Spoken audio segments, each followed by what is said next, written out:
Assalamu alaikum wa rahmatullahi wa barakatuh. Que la paz y las bendiciones de Allah sean con todos ustedes. Mi nombre es Azhar Guraya y ustedes están viendo el canal Review of Religions. Hoy tenemos un programa especial donde hablaremos acerca del peregrinaje en las tres religiones abrámicas en el mundo y la importancia que juega en estas tres religiones. En representación del judaísmo, tenemos el rabino Fischel Slagen. Fischel, muchas gracias por estar aquí con nosotros hoy. Gracias a ustedes por la invitación. De nada.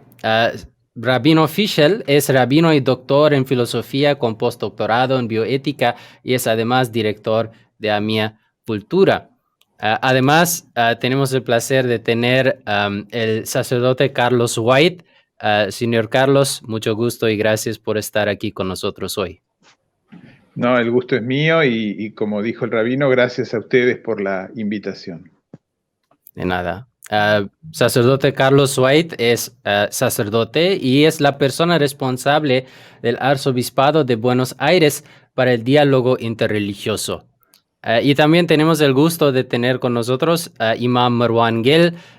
Imam Marwan, ¿cómo está? Muchas gracias por estar aquí. Assalamu alaikum y muchísimas gracias por la invitación.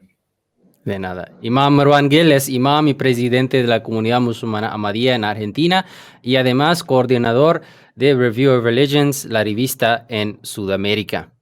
Pues para empezar con el programa, el peregrinaje obviamente es una acción con mucho simbolismo, con mucha importancia en muchas religiones del mundo, ¿no? Pero obviamente la mayoría de las personas en el mundo autoidentifican como seguidores de una de estas tres religiones abrámicas en el mundo. Pues es importante conocer la historia del peregrinaje, la importancia que juega y especialmente en estas fechas que para nosotros los musulmanes son las fechas de nuestro peregrinaje, el Hajj. Pues sería interesante en estos días hacer una comparación entre las tres religiones y ver un poco más acerca del concepto del peregrinaje que existe y las similitudes y tal vez algunas de las diferencias entre estas tres religiones abrámicas. Pero la primera pregunta lo que tenemos y empezaremos con el rabino Dr. Fischel es ¿qué rol desempeña la peregrinación en su religión? Además, ¿cuáles son los lugares de la peregrinación? ¿Cómo se peregrina? ¿No? ¿Cuáles son los ritos o los requisitos? ¿Y qué es el beneficio y el propósito de la peregrinación en su religión? Señor rabino. Bueno, muchísimas gracias por la invitación, como dije antes. Muy brevemente y en los tiempos que tenemos disponibles, en el judaísmo son tres las peregrinaciones preceptuadas bíblicamente y se llaman Shloshet HaRegalim, los tres peregrinajes, los cuales eran siempre hacia el gran templo de Jerusalén y se cumplían de forma anual. Todos los años se hacían estas preceptuadas tres peregrinaciones. Cuando el templo de Jerusalén fue destruido en el año 70 de nuestra era, esta obligación de peregrinar claramente desapareció. Ahora, la instauración de estos tres peregrinajes anuales se encuentra en el libro del Deuteronomio, capítulo 16, versículo 16, cuando dice, 3 veces al año se presentarán tus varones, la obligación era del varón en peregrinar, aunque los niños y las mujeres también acostumbraban a hacerlo. Decía, 3 veces al año se presentarán tus varones delante del Eterno tu Dios en el lugar que Él escoja. Esto era en el gran templo de Jerusalén. Y luego prosigue, en la festividad del pan ácimo, así llamado Pesaj, en la festividad de Shavuot y en la festividad de Sukkot, y no se aparecerá vacío en presencia del Eterno. Es decir, estas tres peregrinaciones están ligadas siempre a Jerusalén, como también a las estaciones del año. Es decir, aunque rememoran hechos de la tradición, también recuerdan tiempos agrícolas. Básicamente, estas tres peregrinaciones prescritas en la ley judía, como dije antes, eran Pesaj o Pascuas, Shavuot, o llamado también fiesta de las semanas, que son 7 semanas luego del segundo día de Pesaj, y Sukkot, o también llamado fiesta de las cabañas o festividad de los tabernáculos. En primer lugar, la celebración de Pesaj, la cual está preceptuada en el Levítico 23, celebra la salida de Egipto, la salida de la esclavitud de Egipto, y comienza el 15 del mes hebreo llamado Nisan, y dura 7 días u 8 en la diáspora.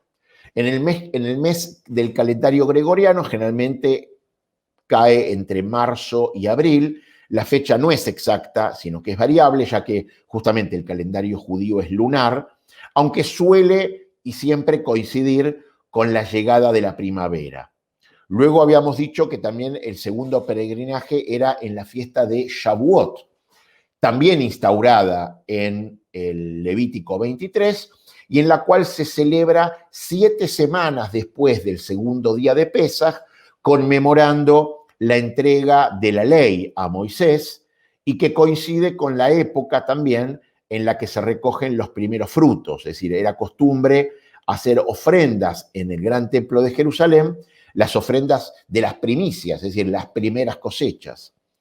Y por último tenemos la tercera festividad, donde se hacía justamente el tercer peregrinaje preceptuado, que es la fiesta de Sukkot, también instaurada en el Levítico 23, y es la llamada fiesta, como dijimos, de las cavernas, perdón, fiesta de los tabernáculos o fiesta de las cabañas, y en donde se conmemoran las vicisitudes que pasó el pueblo judío durante los 40 años que duró su travesía en el desierto antes de ingresar a la tierra prometida a Israel. Se da Sukkot generalmente a comienzos del otoño, siempre hablando del hemisferio norte, claro está, y tal como las otras dos festividades, siempre convocaban a todos los habitantes de Israel a que se reunieran en Jerusalén. Como podemos comprobar, el origen de las peregrinaciones judías se remontan al momento fundador de la nación judía, ¿no? La salida de Egipto, la marcha por el desierto, ¿no es cierto? Y la entrega de la ley, ¿no? En el desierto, que es lo que hace de esa comunidad una nación. Las peregrinaciones culminaban en el gran templo de Jerusalén, en donde se presentaban distintas ofrendas a Dios. Y como dije antes, cuando se destruyó el primer templo de Jerusalén a manos de los babilonios, aproximadamente en el 586, 587, antes de la era común, las peregrinaciones fueron claramente suspendidas y retomadas al construirse el segundo templo de Jerusalén, el cual fue nuevamente destruido por los romanos en el año 70 ya de nuestra era, a partir de la cual la obligación de peregrinar justamente cesó. Pero quedó básicamente en la memoria, eso sí, una frase que se repitió y se repite a lo largo de los años cuando se celebraban estas fiestas, que es el año que viene en Jerusalén.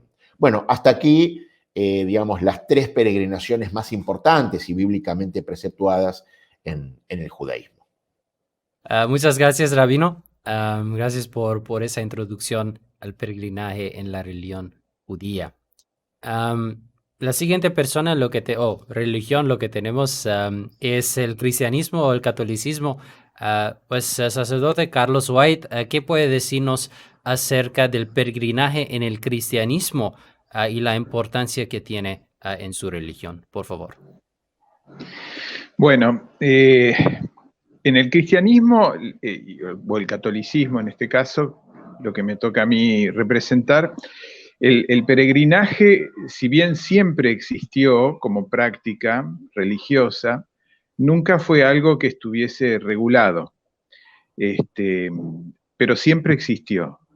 De hecho, yo creo que los lugares considerados santuarios han sido siempre visitados por peregrinos creyentes desde el comienzo de la historia del cristianismo. Por ejemplo, Jerusalén, por ejemplo, Roma, En la Edad Media el lugar más famoso fue Compostela, Santiago de Compostela, donde la gente espontáneamente se organizaba para ir caminando hacia el santuario. Creo yo que herederos de la tradición tanto judía como de otras religiones, se adopta el peregrinar como una expresión religiosa, como un modo de oración, un modo de veneración y de adoración a los lugares santos. Lugares que por otro lado es la misma gente la que los va, digamos, designando como tales. Por ejemplo, en América Latina, que es más cercano a todos nosotros, los santuarios marianos, los santuarios dedicados a la Virgen María, son lugares donde la gente, la religiosidad de la gente los ha ido designando como lugares de peregrinaje. En nuestro caso, en Argentina, el santuario de la Virgen de Luján, o en el norte, la Virgen del Valle, la Virgen de Itatí. En Salta hay una peregrinación que se da todos los años, que concurre una cantidad muy grande de gente, que es la del Señor del Milagro y la Virgen del Milagro en el mes de septiembre. Me tocó estar y participar también en México, en Guadalupe, donde concurre una enorme cantidad de gente. Lo que yo podría decir, digamos, insisto en esta idea, que son lugares donde es la misma religiosidad de la gente las que los va eligiendo, por así decirlo. Y se va haciendo un fenómeno de religiosidad popular. No tanto porque esté regulado desde las autoridades, desde la jerarquía de la iglesia, sino que la gente los toma y concurren, y la peregrinación forma parte de la expresión de la fe hacia Dios en última instancia, pero por mediación de la Virgen María o de algún santo o el mismo Jesús. Es un fenómeno que está relacionado a lo que significa el santuario para una religiosidad cristiana, católica, ¿no? Un santuario como un templo, pero cargado de un significado y de un valor, yo diría como un plus, ¿no? Tiene como un plus de significado, que no es cualquier templo. Es un lugar de encuentro masivo de la gente, donde Dios se manifiesta y donde la gente va a expresar su fe. Muchas gracias, sacerdote, para esta explicación acerca del peregrinaje en el cristianismo y el catolicismo. La siguiente religión que tenemos es el Islam. Imam Marwan Gil, ¿qué puede decirnos acerca del peregrinaje en el Islam, su rol y su importancia para los musulmanes? Assalamu alaikum, la paz sea con ustedes. Justo en esos días estamos pasando o atravesando por las fechas de la peregrinación, y es el evento más significado, el evento más importante, también con una relevancia al nivel internacional. Incluso en tiempos de la prepandemia, más o menos, o cerca de 2.5 millones musulmanes hacen la peregrinación cada año durante esa fecha. Y la peregrinación a Meca es en el Islam denominada Hajj.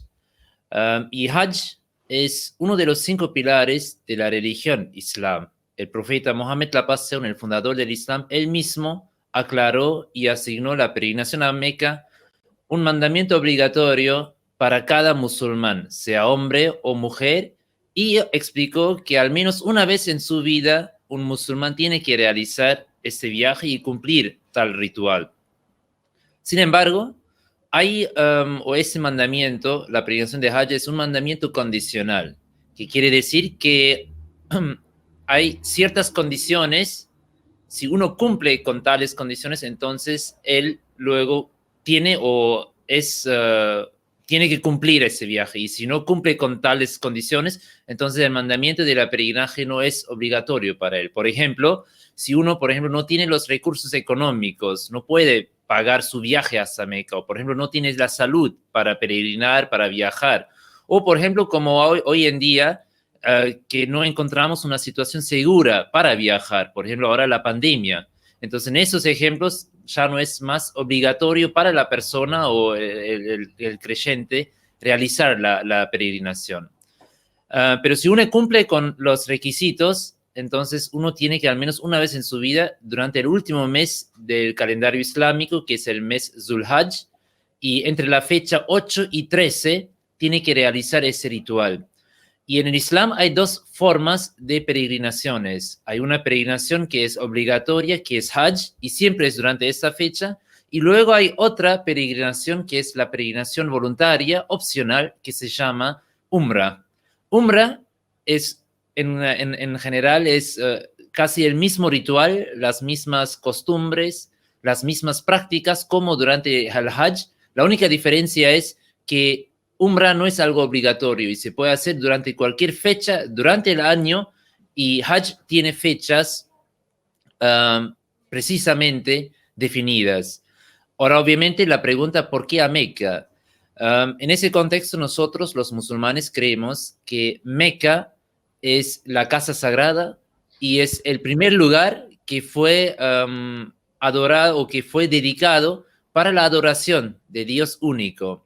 Y en ese contexto, la Kaaba es una expresión simbólica de la unicidad de Dios en la tierra.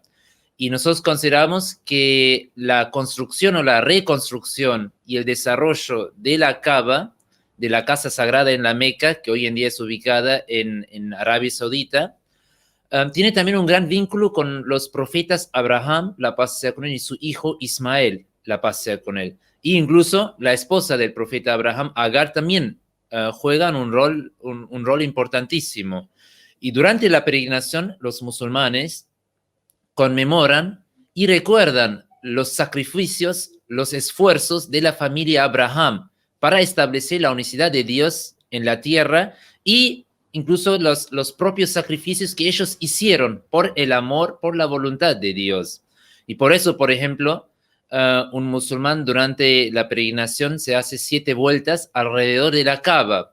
Y todas las rituales, las ceremonias son expresiones simbólicas. Y es decir, que como uno gira alrededor de la Kaaba, asimismo tiene que girar su vida alrededor de la unicidad de Dios. También, por ejemplo, se hace una corrida entre 2 colinas. Es también una conmemoración o un recuerdo simbólico cuando el profeta Abraham, la base con él, dejó su esposa Agar y su hijo Ismael en el desierto. Y no hubo nada en ese momento, no existía en ese momento una ciudad, una civilización en esa parte. Y lo hizo solamente para que su familia se instalara allá y luego estableciera un lugar y mantuviera la Kaaba. Y asimismo es también para el creyente un recuerdo de también siempre dar prioridad a la voluntad de Dios, expresar su amor a través de obras prácticas. Y asimismo, todas las diferentes rituales son en realidad una indicación hacia los sacrificios de la familia Abraham. Y tiene obviamente, por un lado, el propósito que la persona, que él encuentre o se una con Dios y que logre esa unicidad entre él y Dios y que se purifique de cualquier forma de idolatría. Y por otro lado, obviamente, la peregrinación también es una forma de fortalecer los lazos fraternales entre los musulmanes. Es una forma de, y incluso por eso dice el Corán, que es un lugar de paz, de seguridad, de unión. Es decir, que es un lugar donde los musulmanes pueden unirse, pueden juntarse y pueden fortalecer su hermandad. Por eso incluso en el Islam, Meca también es el lugar o es la orientación, la dirección de nuestros rezos, de nuestras oraciones. Y cada musulmán en sus rezos diarios reza siempre dirigiéndose hacia la Meca. Y esas 2 formas de las peregrinaciones, Hajj y Umrah, son los 2 conceptos básicos o las 2 formas de la peregrinación en el Islam.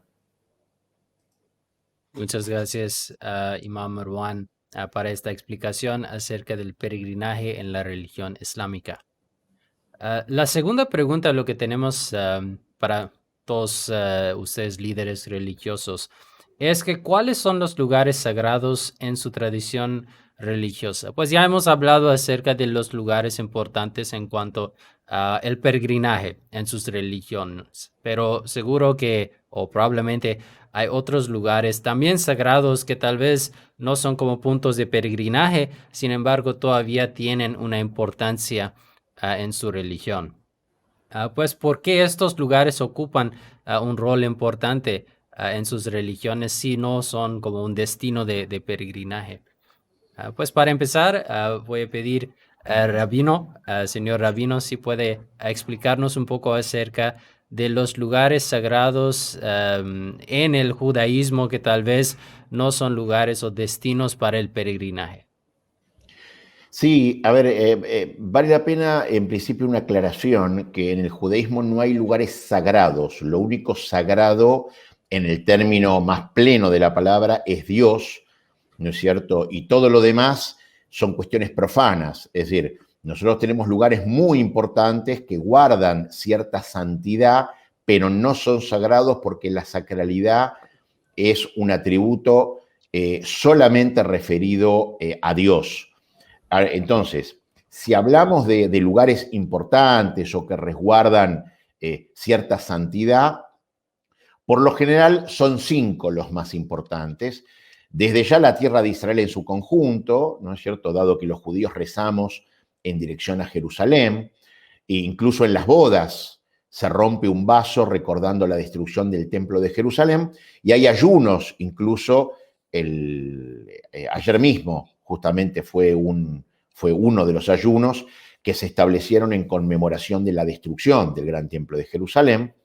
De hecho, el gran templo de Jerusalén, o lo que se llama el monte del templo, es de acuerdo al judaísmo donde fue creado Adán, ¿no es cierto?, el primer hombre, y donde tuvo lugar el sacrificio de Isaac, el hijo de Abraham, ¿no? Allí se guardaban en el arca del pacto las tablas de los 10 mandamientos, ¿no es cierto? Hoy resta de todo ese lugar el muro de los lamentos, que es el occidental de aquel templo, y por supuesto está en los salmos 137, 5, 6, que dice: si te olvido, oh Jerusalén, que mi mano derecha olvide su habilidad, que mi lengua se pegue a mi paladar, etcétera, etcétera, todo por, en caso de no recordar justamente a la ciudad de Jerusalén.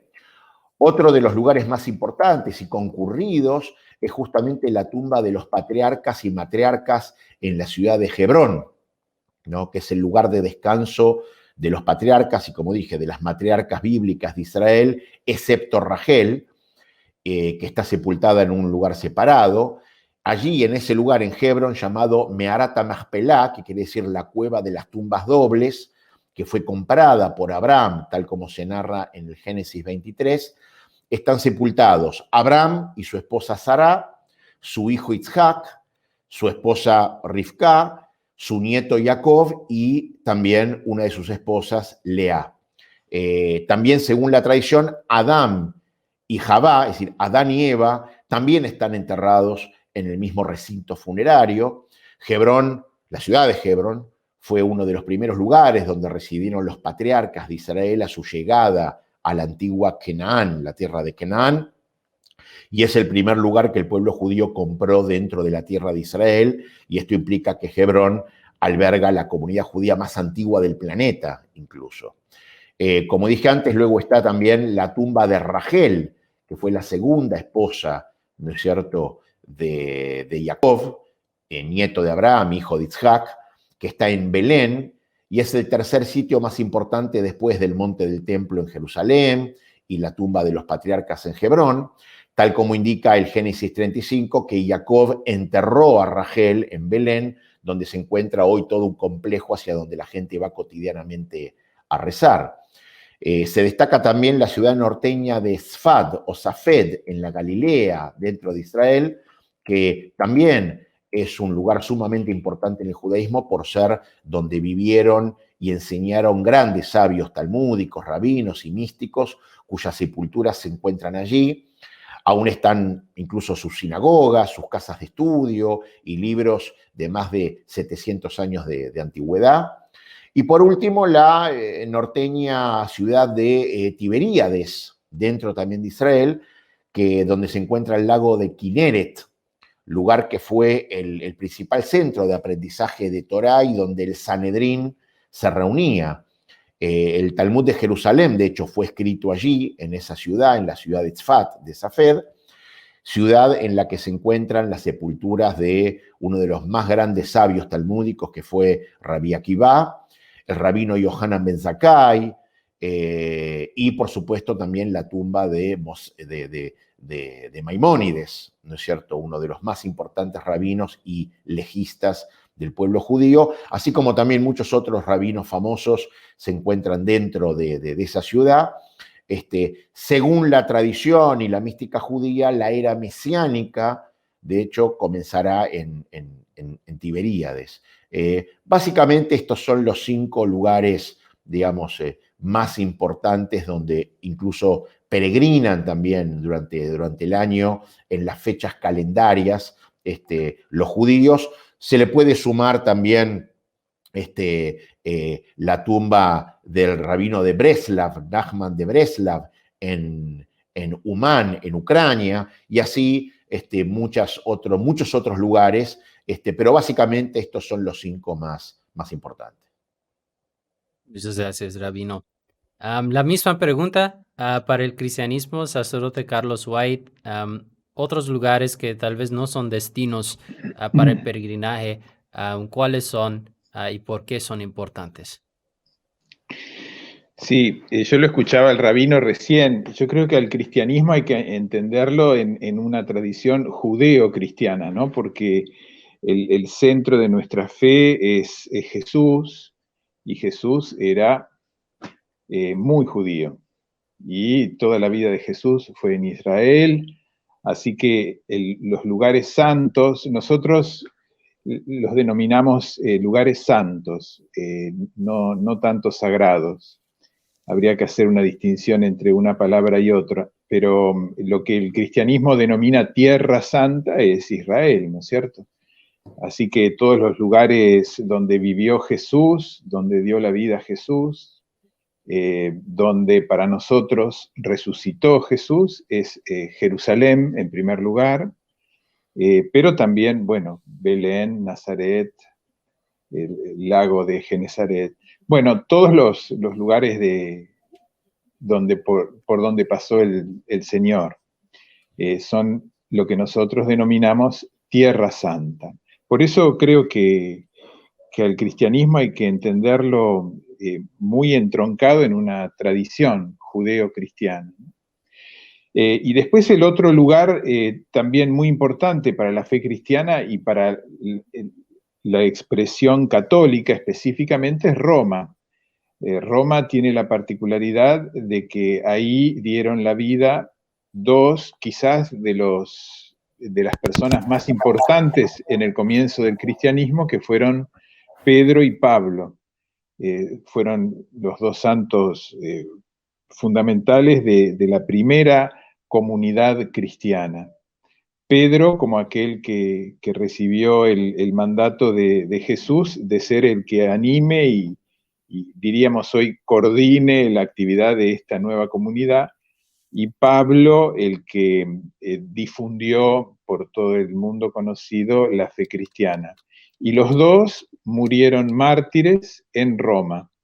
Entonces, la ciudad de Roma tiene ese valor simbólico de ser donde está la sangre de los primeros cristianos así fundamentales.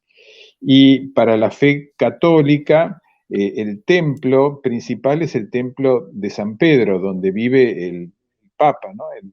Que es el sucesor de Pedro. Y el templo de la Basílica de San Pedro tiene un altar principal, y el altar principal está construido sobre la tumba de Pedro. Eso es una expresión de lo que significa para nosotros la fe de Pedro. Cuando Pedro profesa fe en Jesús, los cristianos nos apoyamos en esa fe que profesó Pedro. Por eso ese lugar tiene tanto valor simbólico, ¿no? Un lugar también santo para nosotros. Por eso diría, por un lado Israel y por otro lado Roma. Muchas gracias, sacerdote, para esa explicación. Y ahora con el Islam, Imam Marwan Gil, ¿qué puedes decirnos acerca de los lugares importantes o sagrados en la tradición islámica? Sí, creo que para antes de adentrarnos en esa pregunta sería importante destacar que en el Islam nosotros cuando asociamos un lugar o atribuimos una importancia a un lugar no significa que Dios esté físicamente en ese lugar o que ese lugar tenga algún impacto divino o sobrehumano o sobrenatural. Nosotros en Islam creemos que Dios es un ser, es el ser supremo, pero es un ser no corporal, no físico. Él está en toda la tierra, no está limitado hacia un lugar. Incluso no creemos que Dios esté físicamente en la Meca, sino que creemos que Dios está en el norte, en el sur, oeste, oeste. Pero hay ciertos lugares que tienen una importancia por su contexto histórico. Son lugares que manifestaron la presencia, las bendiciones de Dios hacia sus seres queridos, hacia sus profetas. Y obviamente, en primer lugar, y el único lugar que es sagrado es Meca, es la Kaaba, que incluso tiene el atributo Beitul Haram. Haram significa que hay ciertas cosas que son sagradas, por ejemplo, son prohibidas, por ejemplo, matar a alguien, incluso cazar en o alrededor de la Kaaba, son cosas prohibidas, especialmente, por ejemplo, también durante las fechas de la peregrinación. Aparte de Meca, tenemos otro lugar, o el segundo lugar más importante en el Islam, es Medina, que no es ahora un lugar de la peregrinación, pero tiene su importancia porque después de su migración de Meca, el profeta Mohammed, la paz sea con él, migró a Medina y ahí se estableció la primera sociedad musulmana y fue la sede del Islam y fue ahí también donde falleció el profeta Mohammed, la paz sea con él. Y ahí encontramos también la tumba del profeta Mohammed, la paz sea con él, y también la mezquita que él mismo construyó, que es la mezquita de Medina. Después, obviamente, en el Islam también, que el Islam, también para aclararlo, que también consideramos que es una continuación del judaísmo. Por eso también, obviamente, tiene también Jerusalén una gran importancia y es considerada el lugar de los profetas, y considerado también un lugar importantísimo en el Islam. Y después tenemos, según las diferentes ramas en el Islam, tenemos también otros lugares que tienen una importancia. Por ejemplo, Karbala tiene una gran importancia para la colectividad o la rama chiita, porque ellos cada año incluso hacen una peregrinación o una forma de viaje a Karbala para conmemorar a Imam Hussein, que Alá se ha complacido con él, y cuando él fue asesinado como mártir en ese lugar. Después también, por ejemplo, para la comunidad musulmana Ahmadía, Qadian tiene también una gran importancia por la llegada del Mesías prometido, que fue una promesa de Dios y él fue enviado en los últimos días para reformar a los musulmanes y él nació en Qadian, un pueblo en la India. Pero principalmente, para resumirlo, para todos los musulmanes como colectividad en general, los dos lugares importantes son Meca y Medina. Muy interesante, ¿no? Como en las tres religiones hay conceptos diferentes acerca de qué constituye un lugar sagrado e importante. En algunos lugares, desde mi perspectiva, parece que derivan los lugares sagrados desde los libros sagrados. En otros casos, como el sacerdote mencionó, es la misma religiosidad de las personas que van eligiendo algunos lugares, marcándolo como lugares de peregrinaje. Y en el Islam, como Imam Marwan mencionó, dos lugares destacados, ¿no? En diferentes tiempos, hasta Umrah y Hajj. Pues esto nos lleva al final de nuestro encuentro y este programa. Me gustaría agradecer a ustedes tres por su participación, por compartir esta información tan valiosa con nosotros y con nuestra audiencia. A toda nuestra audiencia, muchísimas gracias por su tiempo. No olviden seguir nuestro canal en YouTube, Review of Religions, y nuestra página en Facebook, la revista Review of Religions. Seguimos actualizando nuestras páginas con información, con videos, con artículos, todo relacionado con el concepto de religión en nuestro mundo de hoy. Muchas gracias otra vez a ustedes tres. Y hasta la próxima. Assalamu alaikum wa rahmatullahi wa barakatuh.